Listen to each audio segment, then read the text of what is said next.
This time on Roadkill Garage, the Clevo Commando project finally begins. And we make insane horsepower with our Ford Cleveland. It is really stupid for a Jeep.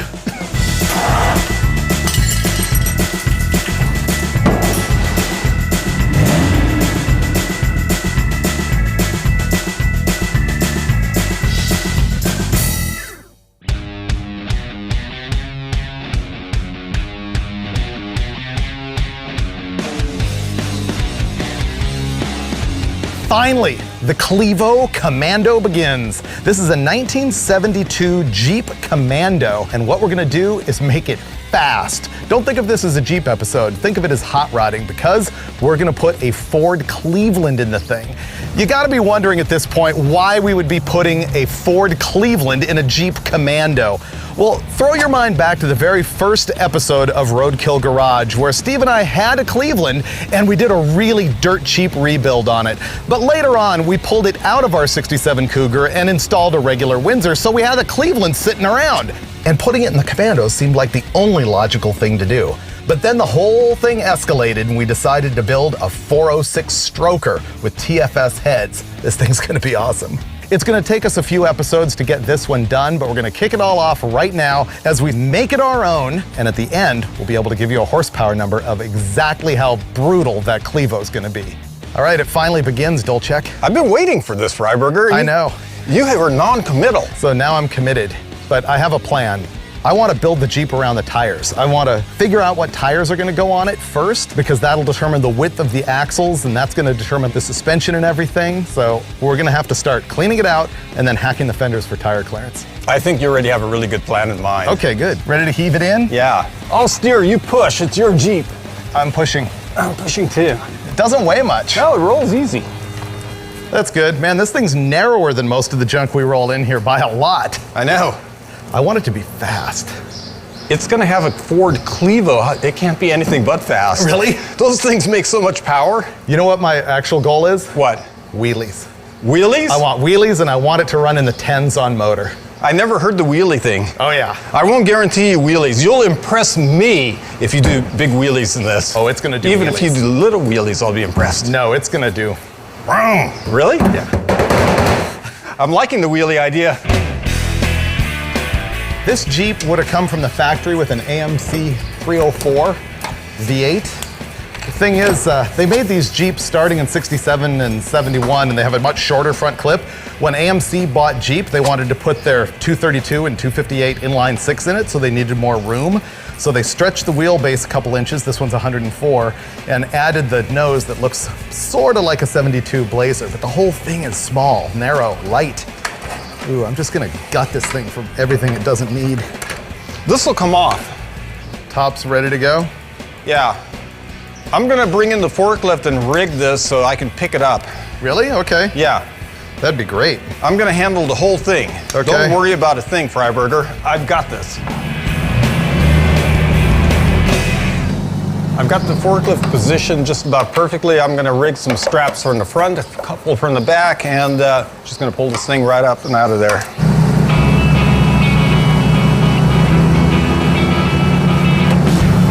Oh! Bolt? So there's a problem when you actually put the ratchet strap around the roll bar also? Who did? Let me think. You? Oh, that was really dumb. You're gonna have to guide him, so be careful. Okay, straight back. Looks like perfection. What do you think of the new look? Man, it's just amazingly stylish and sleek. It's pretty sporty, Look right? at like the fast back on the tailgate. Yeah. The thing that's hideous is this roll bar. Look how it's attached to the top of the wheel wells. It looks like it was made for another car. Look at all the booger welding down the back of it right here. I wonder if it had like a screen across it or something. Well, it's hideous, so that's the next thing I want gone. It looks like water pipe to me. Yeah, I think it is. So let's get rid of it.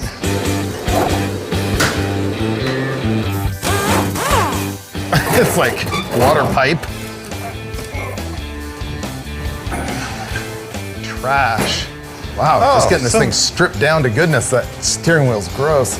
It's so light and airy now. Are you gonna let me pressure wash it? You must be psychic, because I was just thinking I'm going to suggest that Freiburger go out and pressure wash this right now. Yeah, I should.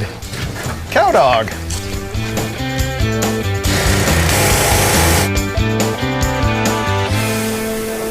Well, it came out pretty good. I mean, not show car quality, but all the grease is off of it, and that makes me happy. So Dulcich is out running getting some bolts to put the Ford on the engine stand, because they take weirdo 7/16 bolts. And I think after that, honestly, we're done for the day. Pretty tired. But tomorrow, more motivation when we put giant meats on this thing, so I can get a look at the overall stance and stay motivated on the Clevo Commando.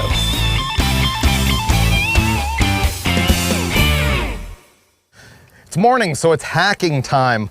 I gotta put bigger tires on the Commando, and unfortunately stock sheet metal prevents that. I don't wanna lift this thing too much. I just wanna be able to cut it out for tire clearance and probably put some 33s on it. So what we're gonna do is use a Jeep TJ fender flare, front and rear, both sides, and put it right on like that, which is gonna require quite a bit of hacking, but it's gonna give a lot more tire room on this pooch. They're almost a perfect fit, except for this part right here at the bottom that curves out. So I'm gonna cut that off with a regular death wheel. I'll check the fit, and these will be bolted on in no time. One of the cool things about these Jeepsters is they have a really ample rear wheel tub, but I don't want to cut into it when I'm cutting out here. I want to leave the stock inner tub. So what I'm going to do is measure up to that tub and then transfer the mark so that I know what my limit is for hacking so that I don't get into that part. Oh man. What? We better not mess this up. We've got one shot at it. Okay, just a second ago you were like, just hack it and don't worry. I know.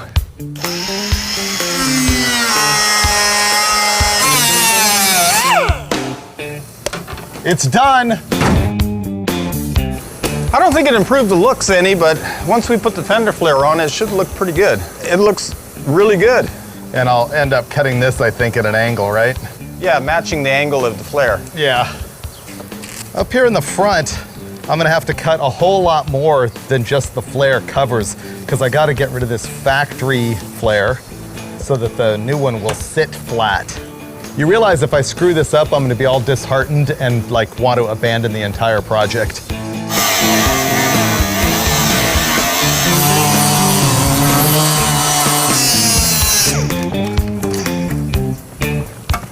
Wow, that kind of hurts. All right. Oh man, that's looking really good. Yeah. Yeah. It's gonna be a handsome double by the time we get done with this. Oddly, this side of the Jeep is not exactly the same as the other side. Who could have imagined? I like to stand back to get the eyeball, which is generally even more important than measuring. Looks pretty good. Dulcich, are you ready for our big moment? Whoa! Dun, dun, dun! Oh man, those are beyond awesome. Look at those boggers. It's a 33 by 14 on a 15 by 10 with 3 5/8 back spacing. Wow. The whole goal here is to get these tires on here and judge the fit of them so that we can then order a new rear end that won't break, because this Dyno 44 is not long for this world with what we're planning on doing. Okay, get this 31 1050 out. Did it fit? Yep. Yeah, our off-road Challenger had 32s on it. 33s are like barely even aggressive. I have one more trick up my sleeve. Really? Yeah. Watch this. Okay, I'm ready to be amazed. Boom! Wow. Since this is going to be a multi-purpose vehicle, look at that drag slick. Wow. That's a 33 by 12 Hoosier. Man, also that is on the a same serious 15 by gumball. 10. I know. Okay, drop her down. Okay, that's pretty epic. Let me see. That's awesome. I've never had a slick that big in my life. That just proves the Commando will not be boring. It's as though it's been crying out for those Hoosier slicks all its life. Look at that. It's just perfected the Commando. Okay. And contact. Yeah, you could tell it was gonna hit. Yeah. Where is it hitting? Just leaf spring. Okay, so we need to measure the front axle wheel mounting surface to wheel mounting surface, and then we need to add an inch per side to that. Add 2 inches overall, Yeah. right? Yeah. Cool. Now we can go build a Clevo. Okay. Moving on to the engine building part of the program. And Steve walks away right when I have to put it in the shop. You know, those meats look really good rolling like that, Freiburger. Yeah, how do they look from over there? They look great. Sorry, I was posting to social media. That was critical. Yeah. Oh man, this thing rolls easy. I know. Engine assembly time. So this is our 351 Cleveland block, and in typical Roadkill fashion, we never looked at this thing until this morning when we had to be filming. I bought it from a machine shop, sight unseen, and it showed up. And unfortunately, it's got giant valve notches hand ground into the cylinder wall, which obviously someone did a long time ago, and then they bored it. So the drama is that we are concerned that those notches are gonna get into the top piston ring. So we've measured that really carefully, and it looks like we're gonna be okay. But before we go hog wild assembling this thing, we need to mock up one cylinder, and we're gonna measure what the piston deck height is, because if they're positive deck at all, we're gonna have trouble with that top ring. Look at that top ring, it's way down there. We're fine. It clears, we're good. Now we're ready to bang it together the right way, right? Yeah. Okay.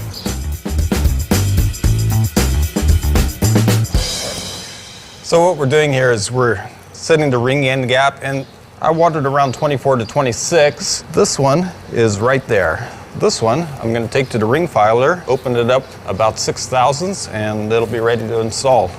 I'm using a hand crank ring filer. There's all kinds of motorized units with dial indicators and stuff like that, but for taking 2 or 3 thousandths or even 6 like this, I like just doing them by hand. This is a diamond wheel, and it really cuts pretty fast, so right about there, that's gonna be perfect. I can guarantee you, I give it a little wipe before it goes re-measured in the motor, and I'll move on to the next one. After he's got them all ground down to the perfect gap, you have to deburr the end of the ring. Otherwise, it'll tear up the ring groove. So that's why I've got these super Clark Kent magnifying glasses and this special deburring tool. We got all the rings gapped, and the next thing we have to do is hang the pistons on the rods, and that involves putting the piston pin in here and then using these, what are called cram locks, to hold the piston. There's a groove in there, or to hold the pin rather, and they're a nightmare. This is going to be cram lock install, take 15. Now you gotta press it in Yep. and not let it spring. Boom. Boom, just like that. Yeah, it's a breeze. You just cram the cram lock right into position. Now, we checked the piston to bore clearance and found that it was virtually perfect at 4.5 thousandths, which is what the manufacturer recommends. What I'm doing down here is making sure that the connecting rod isn't twisted and hitting a counterweight, and I'm aiming it onto the crank journal so it doesn't gack. Do I go full ramrod? Oh yeah. That was very painless and effective. Now we only need to do it 7 more times. It's going to go perfectly. I think so. It's tight. Ready? Yep. Okay. Now I can pull it down into position. Right on there. Perfect. 60, what's the torque? 63. You sure? Yeah. Okay. This thing turns over so easily. It's those small section rings. Now we get into some juicy bits. Not that our stroker bottom end wasn't really good. I ordered a special Comp Cams solid roller camshaft. This grind is 252, 260 duration at 50 with 659 lift, and it's on a 108 lobe separation angle, so this thing is gonna be pretty stout. As a matter of fact, if you wanna order one for yourself, the lobe numbers are 2513F and 2517F. It's gonna be a torquey beast with those specs. Oh, I know, with that 108. And it'll run good too. Yeah.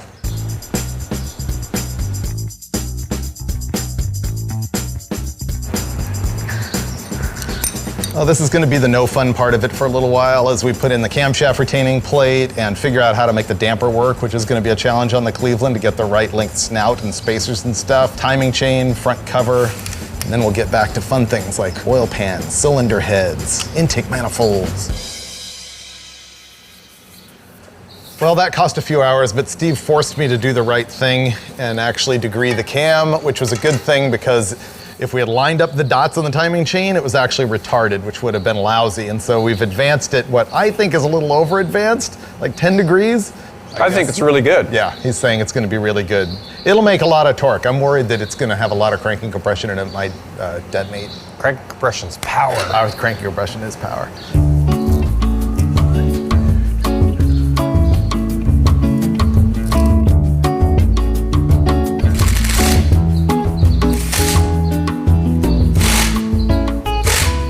You want to do oil pan or damper? I want the pump, Yeah. and we have to remember to put the pickup in there. Just go ahead and throw those lifters on the ground. It'll be okay. Is that what that was? Yeah. No.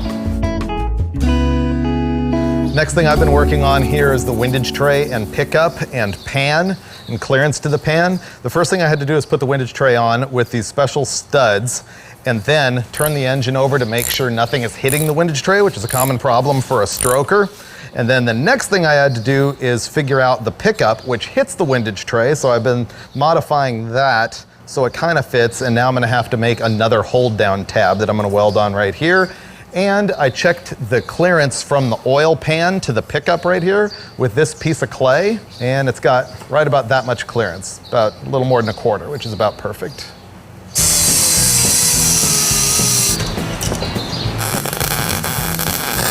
There we go, much better. That is a BAM on windage tray.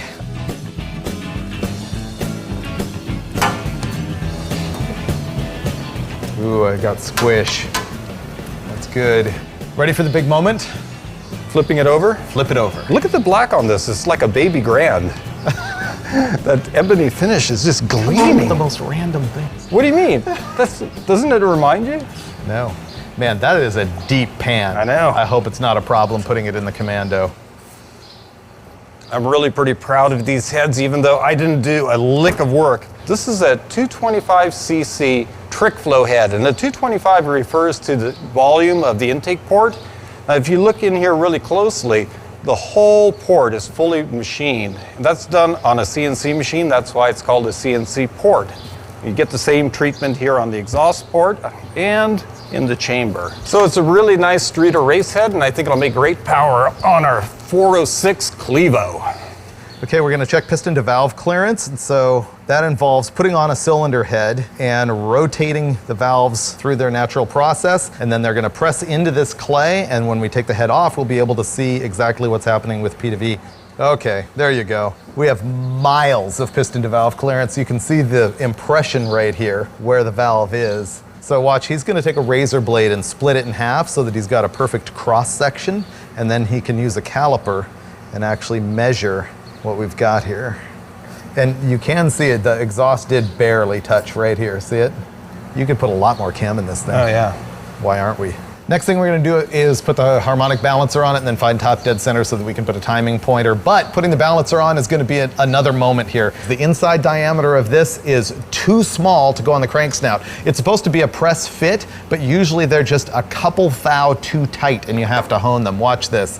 I can get over the initial part of the bore, but I keep going and it just hits solid.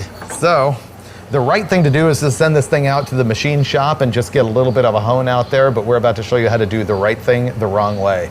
Go Dulcich. You might notice that I mounted the flap wheel in a heavy-duty drill. That's because there's going to be quite a bit of drag during this process, and an air die grinder really doesn't have the torque.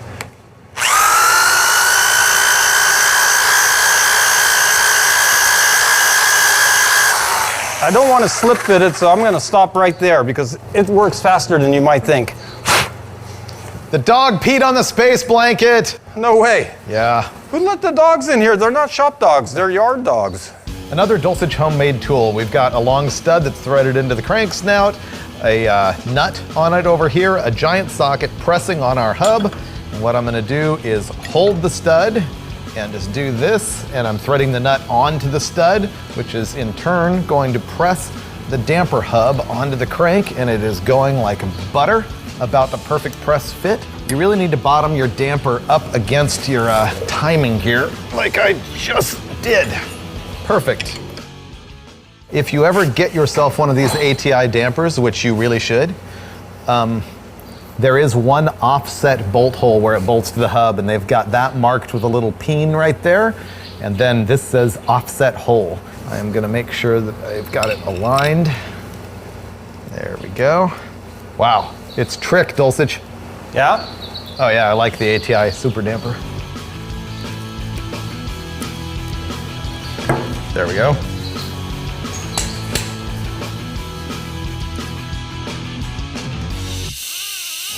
Here's a weird thing about a Cleveland, which is it takes a special thermostat that needs to seal against this brass insert in the block, which has a hole in it. And if you don't use the right thermostat, or if you have no thermostat at all, then the water basically just moves in and out and doesn't circulate through the block, and it overheats really badly. The trick, if you want to run no thermostat or a regular one, is to take a little plug like this. The internet says use a penny, but a penny falls right through. So this is a plug off an electrical box, right? Yeah, it's a knockout. So we're just going to solder that in there and then drill a little air bleed hole in it. That'll force the water through the block at all Right. times, right? Yep.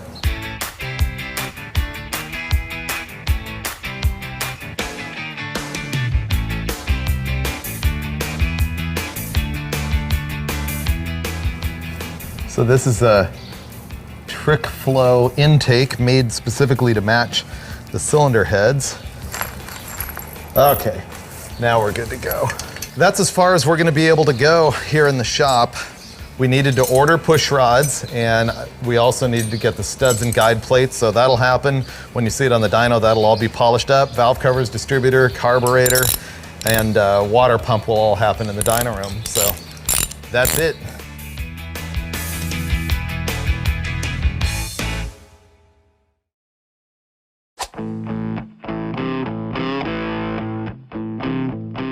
We made it to West Tech Performance Center with our Clevo. This is where we shoot Engine Masters, where we test all of our stuff, and we're gonna find out today what kind of power that makes, but not without a little roadkill moment. Night before last, Steve and I are assembling this thing, and we go to pre-lube it, and all the oil goes up into the valve covers, and it turns out that I bought the wrong comp lifter. See how the oil hole is right here? That feeds directly from the Cleveland's lifter gallery and shoots all the oil up into the top end of the motor, way too much. And so we called Cam Research, because they're like Cleveland fans, and they had these lifters that have an oil hole in a different place with just a little bit of a weep groove right there in order to feed it, and that restricts the oil so that it doesn't pump all into the top end and fix that classic Cleveland problem without having to bush the lifter bores or put restrictors in the main saddles or anything like that. So that's all dialed in now, and we're ready to slap it back together and make some power. Slap it on there. Oh, wow, that was a mess. No way. Oh, What? oh, not even close. So the Clevo's pretty famous for making a lot of horsepower, but I just can't make a prediction. I don't know what this thing's gonna do. Freiburger? It's gotta make 600. Oh. That's all I know. If it doesn't, I'm gonna feel like a chump. Me too. Dulcich is freaked out. I know. Dulcich is always all freaked out when we fire up one of our engines for the first time. I know. Oil pressure is perfect. 65 pounds, 66, 67, 68. It's alive. It's alive. Here we go. Oh, yeah! No! Whoa! We're walking away with our Cleveland making 658 horsepower at 7,400 RPM and 551 pound-feet at, what is it, 5,400? So the thing is, it's gonna take me a long time now to save up enough money to put this thing all together in the Jeep with the transmission and the transfer case and the axles, but you will see it when we finally get it done on Roadkill Garage. Yeah. Win. Win. What it says is no chump. No chump. Yeah. Oh, this thing is gonna be so wicked in that Jeep. It's gonna be ridiculous. It's pretty wicked just right here on the dyno. This thing makes 100 more horsepower in the engine than the Crusher Camaro. 100, yeah. I know.